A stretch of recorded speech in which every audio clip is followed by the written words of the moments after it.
मैथिल समन्वय समिति स्वाधीनता के 73 वर्षगांठ के पावन अवसर पर मुंबई प्रवासी मैथिल समाज, मैथिल सेवी संगठन एवं देशक समस्त मैथिल जन संगहि भगिनी जन के कोटि सह धन्यवाद ज्ञापित करैत प्रसन्नता व्यक्त कऽ रहल अछि।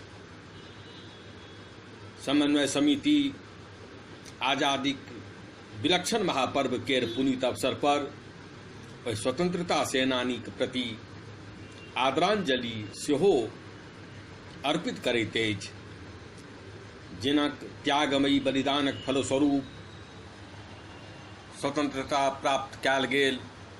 हमरा लोकनिक नैतिक कर्तव्य बनैत अछि जे आजादीक वर्षगांठ केर पावन अवसर पर देशक सर्वांगीण विकास, प्रत्येक व्यक्तिक मध्य प्रेमक अटूट विश्वास, प्रगति के मार्ग प्रशस्त करैत जीवन में अनेकानेक उपलब्धि प्राप्त करैत देशक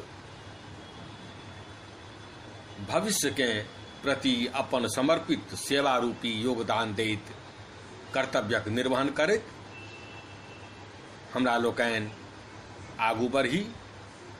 एहि मंगल कामना के संग पुनः मैथिल समन्वय समिति हार्दिक अभिनंदन करैत प्रसन्नता व्यक्त कऽ रहल अछि।